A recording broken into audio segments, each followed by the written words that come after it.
من ضمن الأموال الحرام، وده شيء مهم جدا عايزين برضو نعبر عنه، الرشوة. الرشوة طبعا حرام شرعا. يعني يؤسفك ان الدنيا بحالها عارفة ان الرشوة حرام، وتروح للموظف ما شاء الله تلاقيه فاتح الدرج مستعد انك تعمل كده. يعني أصبحت الحياة فعلا حياة صعبة جدا، والناس ابتدت تعلق على شماعة الحياة صعبة جدا. الحياة صعبة جدا، والغلاء اللي احنا فيه من أعمالنا. قال الله في الآيات: ظهر الفساد في البر والبحر بما كسبت أيدي الناس.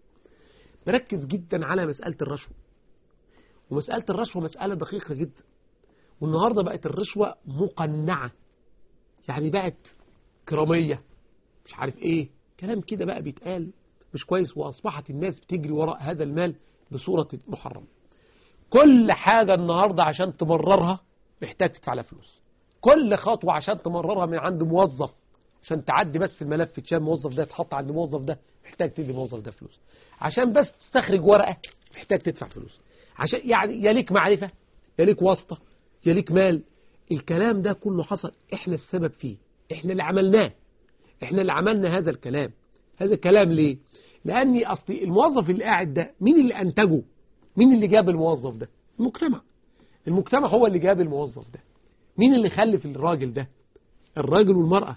الراجل اللي خلف الموظف ده ما كان عنده دين، ما علم ابنه الدين، ما غرس في حياة ابنه الدين ولا تعلم الدين.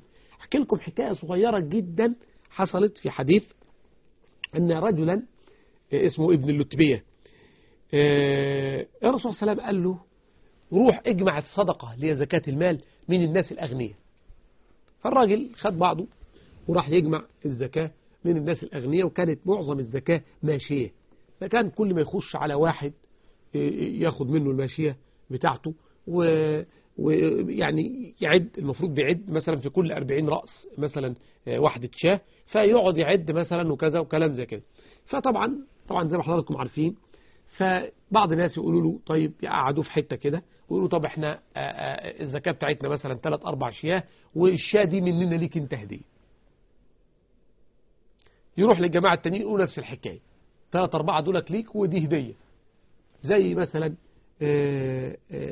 الناس اللي بتعمل مثلا في الضرائب، لما يجي واحد عايز مثلا يتهرب من ضريبة أو من كده. أنا ما أقول كل الناس بتوع الضرائب كده، يعني ما شاء الله الآن هناك صحوة إيمانية جيدة وطيبة، وهناك ناس يتأثرون بهذا الكلام، وهناك ناس يحافظون جدا على يعني أنا ما أقول كل الناس يعني كده، ولكن في ناس ما زال هناك ناس تحافظ تمام الحفاظ، أسأل الله سبحانه وتعالى يثبتهم على الإيمان. يجي يقول له مثلا المفروض بيجرد الحاجة اللي عنده، لا، فبيطلع له حاجة، بيدي له هدية، بيعمل له كذا، بيعمل له كذا، بيعمل له كذا وكده. واحد راح يتحصل على حقه في جهة مثلا رسمية، يحتاج يقدم هدية مش عارف للمسؤول أو لكذا أو لكذا عشان خاطر حكاية تستسلك أو بتاع. نفس الحكاية بنفس الطريقة، الراجل ده لما راح يجمع أموال الزكاة بنفس الحكاية وبنفس الطريقة ابتدت الناس تديله حاجة له وحاجة لأموال الزكاة. الراجل ده طبعا كان طيب جدا، ما كانش في دماغه أي حاجة خالص، وما كانش فاهم أي حاجة. فلما راح للنبي عليه الصلاة والسلام، فراح قال له: خد يا رسول الله، دي أموال الزكاة، هذه أموالكم لأموال الزكاة، وهذه هدية أهديت لي، وديك هدية أنا أخذتها، الناس ادوها لي هدايا بعد ما أخرجوا أموال الزكاة بتاعتهم. طبعا دي صراحة، وده صدق متناهي، وده تعامل جميل جدا. ولكن النبي عليه الصلاة والسلام غضب وصعد على المنبر وقال: إني أستعمل الرجل منكم، أنا يعني بستعمل الرجل بشغله في شغلانة، فيقول: هذا مالكم. النبي بقى غضب جامد قوي، واتكلم بقى بطريقة يعني فيها يعني ظهر فيها الغضب: هذا مالكم وهذه هدية أهديت لي. يقول للراجل أنا بستعمله، موظف عندي بياخد أجر، بقول له روح هات لي اجمع لي أموال الزكاة من الناس الأغنياء، يروح يجي يقول لي ده مالكم، مال الزكاة، وهذه هدية أهديت لي. أفلا جلس، شوف كلام النبي بقى، أفلا جلس في بيت أبيه وأمه حتى تأتيه هديته إن كان صادقا. أفلا جلس، ده لو كان قاعد في بيت أبوه وأمه، يعني كمان مش النبي قال قاعد في بيته، لا، قاعد في بيت أبوه وأمه، يعني كمان هو ما عندوش بيت كمان. لو كان قاعد في بيت أبوه وأمه كانت الهدية دي جات له لو كان صادقا أفلا جلس في بيت أبيه وأمه حتى تأتيه هديته إن كان صادقا. هذا كلام النبي عليه الصلاة والسلام. شوف بقى التكملة، الخطر الكبير جدا جدا جدا جدا اللي بيقع على الراشي وعلى المرتشي. يقول والذي نفسي بيده، النبي عليه الصلاة والسلام والذي نفسي بيده لا يأخذ أحد منكم شيئا إلا جاء به يوم القيامة يحمله على رقبته، إن كان بعيرا له رغاء أو بقرة لها خوار أو شاة طيعر، ثم رفع بيده حتى رأينا عفرة إبطيه اللهم هل بلغت اللهم فشل.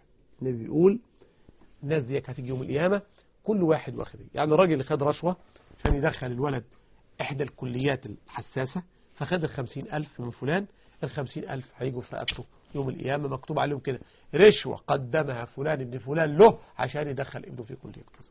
والتاني اللي خد إزازة برفان هتيجي إزازة البرفان يوم القيامة لازقة في قفاه مكتوبة رشوة قدمها فلان ابن فلان.